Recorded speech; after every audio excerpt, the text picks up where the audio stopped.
What if I told you that some of the most famous country songs ever recorded weren't written by the names on the label? That Johnny Cash, Hank Williams, and the Carter family all have songs in their catalogs where the people who actually built them, the ones who found the melody, taught the guitar part, or sang it first, got quietly written out of their own songs, while the industry that profited from their work spent decades letting everyone believe a different story. This is about 4 country songs out of Nashville and beyond, where the official version and the real version don't match. Some of this is settled fact, backed by the Country Music Hall of Fame's own records. Some of it is genuinely disputed, and I'm going to tell you exactly where the disagreement is instead of pretending there isn't one. Stick around, because number 2 involves a claim from inside Johnny Cash's own family that contradicts everything you've heard about one of his biggest hits. And number 1 is the story of a man who may have helped write one of the most famous songs in American music and never got his name on it, never got to perform it, and almost vanished from the story entirely. Before we get into it, hit subscribe, because this channel exists to put the real, sourced history of country music back in front of people who only ever heard the polished version. No invented drama, no guessing, just what actually happened and who it actually happened to. So let's get into it. 4 country songs whose real writers got erased. Ranked from disputed to undeniable. Number 4. DeFord Bailey, the man Nashville called its mascot. This one is a little different from the rest because it's not one song, it's an entire sound. DeFord Bailey was one of the first performers ever introduced on the Grand Ole Opry, broadcast on WSM radio out of Nashville. And by some accounts, the night the show got its name in 1927, it was Bailey's harmonica piece, Pan American Blues, that the announcer was introducing when he coined the phrase Grand Ole Opry. He shared that early Opry stage with performers like Uncle Dave Macon, and for the next 15 years, Bailey was one of the Opry's most popular and highest paid performers. Roy Acuff, who became one of the Opry's defining figures, later spoke warmly of Bailey's importance to that early era. Other harmonica players across the genre borrowed his train imitation style, the technique of making a harmonica sound like a locomotive pulling out of a station, without ever crediting where it came from. Why does this matter? Because in 1941, Bailey was let go by the Opry. The official reason involved a licensing dispute between the 2 big music rights organizations of the time, ASCAP and the new upstart BMI, which affected which songs could legally be played on air.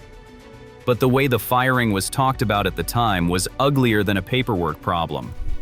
Opry announcer George Hay described Bailey's departure by calling him lazy and saying he refused to learn new material, language that leaned directly on racist stereotypes rather than the actual contractual issue. Bailey spent the next 3 decades running a shoe shine stand in Nashville, a few blocks from the industry he'd helped build. Here's the part historians have confirmed and the Opry itself now acknowledges.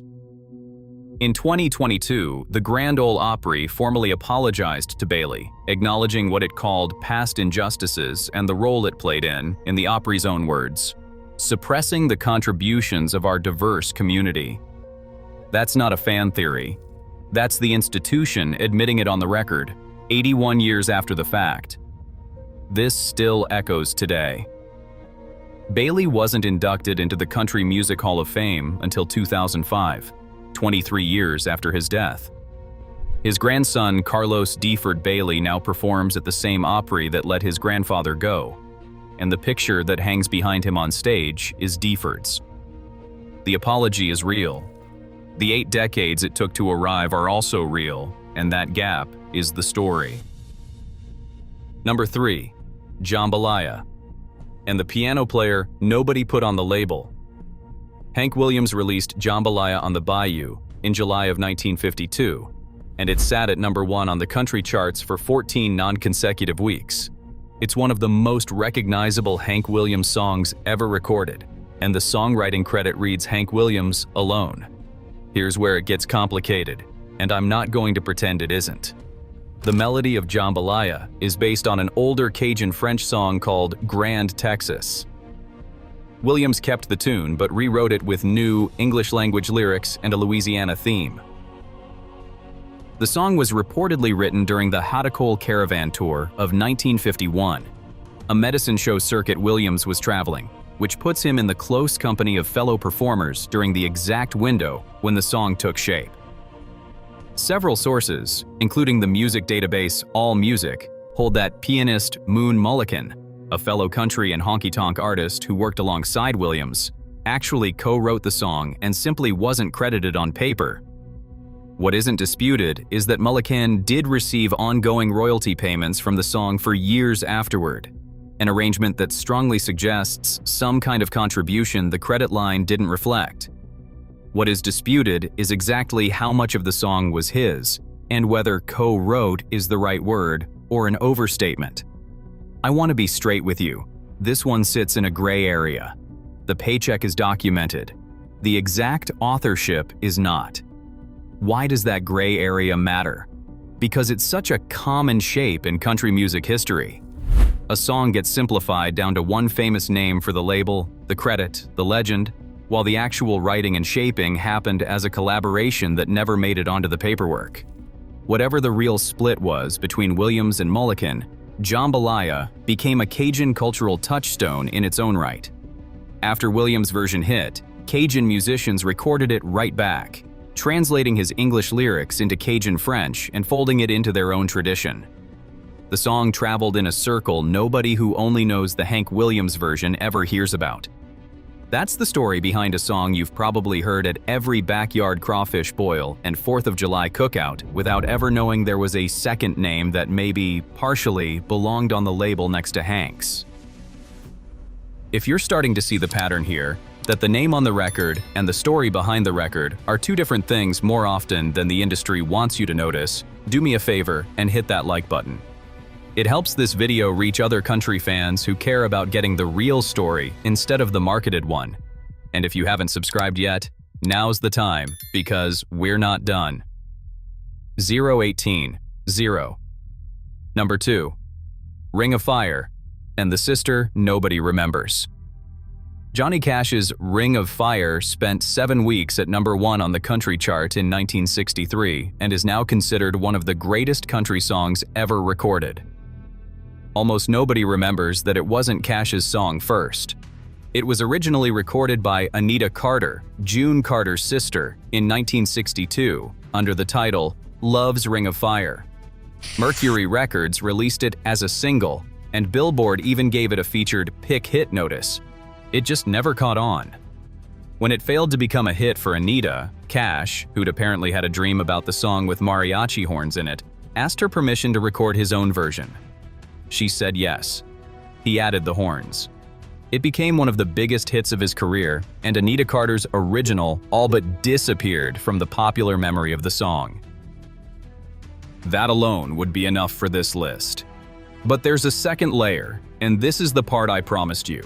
The song is officially credited to June Carter and her co-writer Merle Kilgore. In her 2007 memoir, I Walked the Line, Johnny Cash's first wife, Vivian Liberto Cash, made a direct and pointed claim that June Carter did not actually write the song at all. In her words, Johnny wrote it himself, and June was given co-writing credit in Vivian's account because, quote, she needed the money. I want to be completely clear that this is one person's disputed claim from a memoir, not an established fact. And June Carter and Merle Kilgore's credit has stood, uncontested in any legal sense, for over 60 years. But it's a claim that came from inside Johnny Cash's own household, published in his first wife's own book, and it directly contradicts the official story nearly every fan has heard. So, depending on which account you believe, Ring of Fire either erased the woman who first recorded it, or erased the man who might have actually written it, or possibly both. Either way, the song you've heard covered by everyone from the Animals to Dwight Yoakam to Social Distortion carries a lot more disputed history than the writing credit lets on. Next time Ring of Fire comes on the radio, you're not just hearing Johnny Cash. You're hearing a song with at least two people's stories folded into it who never got the same recognition he did. Number 1. Cannonball Blues, and the guitarist Nashville almost forgot existed. This is the one that changes how you should think about the entire foundation of country music, not just one song. In 1928, just 1 year after the Bristol sessions of 1927, the recordings that are often called the Big Bang of country music, a young black guitarist named Leslie Riddle met A.P. Carter, the patriarch of the Carter family, in Kingsport, Tennessee. A.P. Carter is remembered as one of the most important song collectors in country music history. The man who traveled through Appalachia gathering old folk, gospel, and blues songs and turning them into the Carter family's recorded catalog. What most fans have never been told is that Riddle traveled with him. For years, Riddle accompanied A.P. Carter into black communities and churches across Tennessee, Virginia, and North Carolina, communities whose musical traditions, not unlike those preserved by the Fisk Jubilee Singers decades earlier, formed a deep root of what would become American country music, acting as what one historian called a human tape recorder, memorizing melodies and guitar arrangements on the spot before teaching them back to Sarah and Mabel Carter. Mabel Carter herself confirmed this.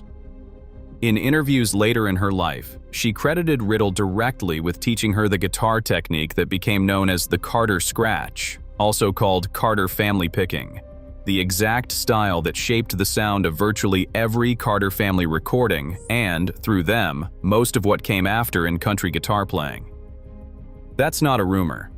That's Mabel Carter on the record, naming her source. The Carter scratch itself, that distinctive thumb melody, fingerbrush technique, is now taught in guitar instruction books worldwide, and its true origin runs straight back to Leslie Riddle. Here's the detail that should stop you. Every song the Carters recorded from those collecting trips was copyrighted under A.P. Carter's name alone, as collector and arranger.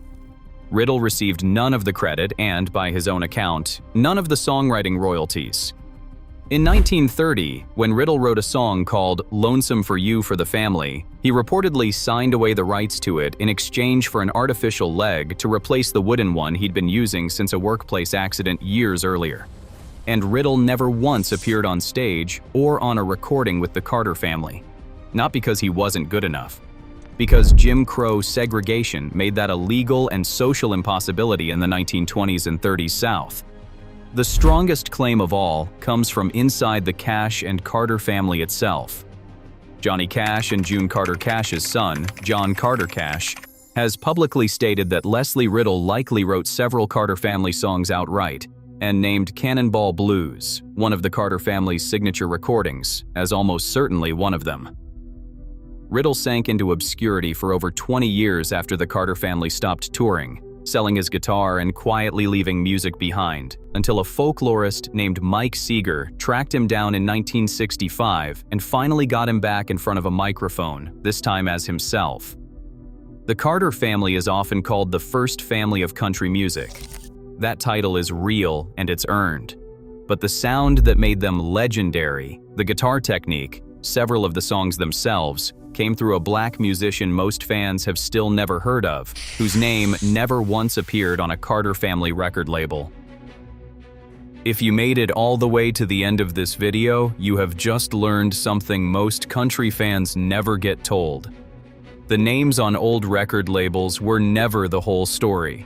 Sometimes it is a disputed royalty check. Sometimes it is a family memoir contradicting 60 years of official credit. And sometimes it is a man who helped build the entire sound of a genre and got left off the paperwork entirely. Smash that like button if this changed how you will listen to these songs the next time they come on.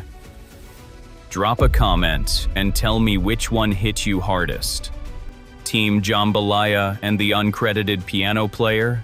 Team Ring of Fire and the family dispute over who really wrote it? Or Team Cannonball Blues and Leslie Riddle, the man behind the sound? I read every comment. And if you have not subscribed to The Country Cut yet, do it now, because we are going to keep pulling these stories out of the credits and putting the real names back where they belong. Sometimes the most famous name on a country record is not the one who actually built the song. Sometimes that person is still out there in the footnotes, waiting for somebody to finally read them out loud.